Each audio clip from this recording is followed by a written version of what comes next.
Bismillahirrahmanirrahim. Assalamualaikum warahmatullahi wabarakatuh. Hai anak-anak, bagaimana kabarnya hari ini?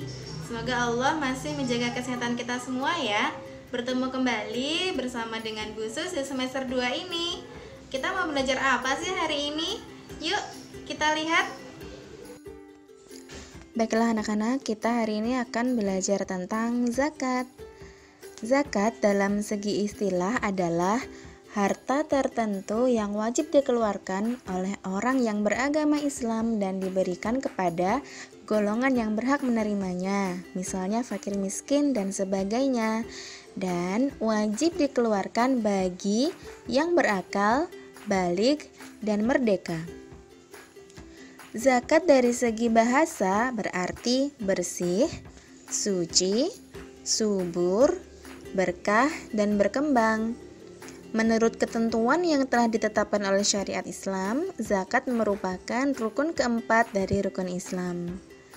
Menurut Undang-Undang Nomor 38 Tahun 1999 disebutkan bahwasanya zakat merupakan harta yang wajib disisihkan oleh orang muslim sesuai dengan ketentuan agama untuk diberikan kepada yang berhak menerimanya.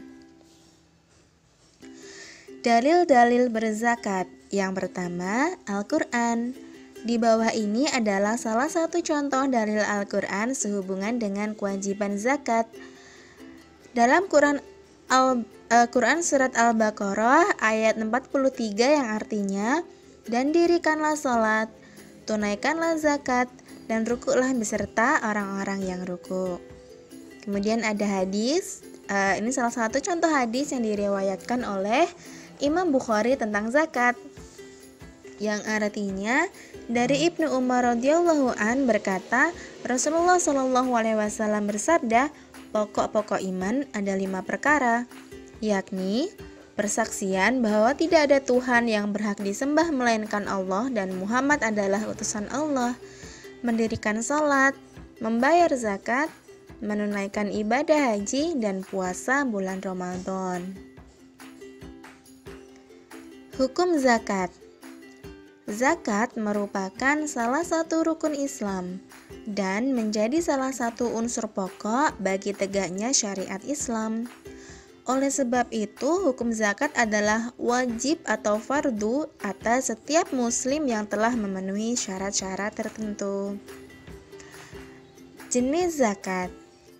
Zakat terbagi atas 2 jenis, yakni zakat fitrah dan zakat mal. Zakat fitrah adalah zakat yang wajib dikeluarkan seorang muslim menjelang Idul Fitri pada bulan suci Ramadan. Besar zakat ini setara dengan 3,5 liter atau 2,7 kg makanan pokok yang ada di daerah bersangkutan. Sedangkan zakat mal atau harta adalah zakat yang dikeluarkan oleh seorang muslim yang mencakup hasil perniagaan, pertanian, pertambangan, hasil laut, hasil ternak, harta temuan, emas, dan perak. Masing-masing jenis memiliki perhitungannya sendiri-sendiri. Hak zakat. Hak zakat atau penerima zakat ya anak-anak. Ada 8 pihak yang berhak menerima zakat yang tertera dalam surat At-Taubah ayat 60. Yang pertama, fakir. Mereka adalah orang yang hampir tidak memiliki apa-apa sehingga tidak mampu memenuhi kebutuhan pokok hidup. Menurut Buya Hamka, kata fakir berasal dari makna membungkuk tulang punggung. Maksudnya sebutan untuk orang yang telah bungkuk atau memikul beban berat kehidupan. Kemudian yang kedua ada miskin. Mereka yang memiliki harta namun tidak cukup untuk memenuhi kebutuhan dasar untuk hidup. Secara kebahasaan, orang miskin berasal dari kata sukunun, artinya tidak ada perubahan pada hidupnya, tetap saja begitu, menahan penderitaan hidup. Yang ketiga adalah amil.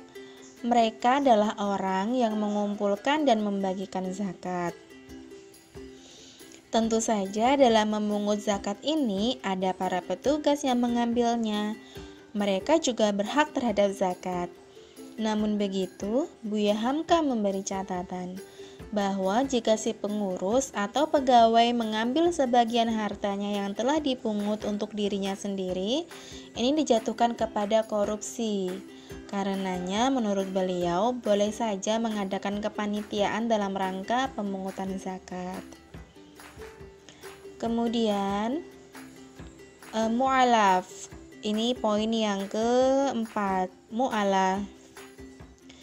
Mereka adalah orang yang baru masuk Islam dan membutuhkan bantuan untuk menyesuaikan diri dengan keadaan barunya. Jadi misal dari agama lain masuk ke Islam itu disebut dengan mu'alaf. Kemudian yang kelima ada hamba sahaya. Hamba sahaya ini adalah budak yang ingin memerdekakan dirinya. Kemudian yang keenam ada gharimin, yaitu mereka adalah orang yang berhutang untuk kebutuhan yang halal dan tidak sanggup untuk memenuhinya. Itu namanya gharimin. Kemudian yang ketujuh, fi sabilillah. Ini adalah orang-orang yang berjuang di jalan Allah, misalnya mereka yang ikut berdakwah, berperang dan sebagainya ya anak-anak. Kemudian yang terakhir, yang kedelapan, ibnu sabil. Mereka adalah orang yang kehabisan biaya dalam perjalanan, itu juga boleh mendapatkan zakat. Kemudian tadi ada orang-orang yang berhak mendapatkan zakat, ada juga orang-orang yang haram menerima zakat. Ada 4 jenis orang. Yang pertama, orang kaya dan orang yang masih memiliki tenaga. Itu jelas ya, orang kaya tidak menerima zakat. Kemudian yang kedua, hamba sahaya yang masih mendapatkan nafkah atau tanggungan dari tuannya. Jadi dia masih ditanggung hidupnya oleh tuannya gitu ya. Kemudian yang ketiga, keturunan Nabi Muhammad atau Ahlul Bait itu juga tidak menerima zakat. Kemudian yang terakhir, yang keempat, orang yang dalam tanggungan dari orang yang berzakat, misalnya anak dan istri. Jadi ketika ayah kita sudah berzakat begitu ya, jadi kita sebagai anak tidak mendapatkan zakat dari orang lain begitu maksudnya. Kemudian dari penjelasan zakat ini, apa sih hikmah yang bisa kita ambil dari zakat? Nah, ada beberapa hikmah yang bisa kita petik anak-anak. Yang pertama, zakat ini dapat mengurangi kesenjangan sosial antara mereka yang berada dengan mereka yang miskin. Kemudian yang kedua, pilar amal jama'i antara mereka yang berada dengan para mujahid dan da'i yang berjuang dan berdakwah dalam rangka meninggikan kalimat Allah. Yang ketiga, membersihkan dan mengikis akhlak yang buruk. Yang keempat, alat pembersih harta dan penjagaan dari ketamakan orang jahat. Yang kelima, ungkapan rasa syukur atas nikmat yang Allah berikan. Yang keenam, untuk pengembangan potensi umat. Yang ketujuh, dukungan moral kepada orang yang baru masuk Islam.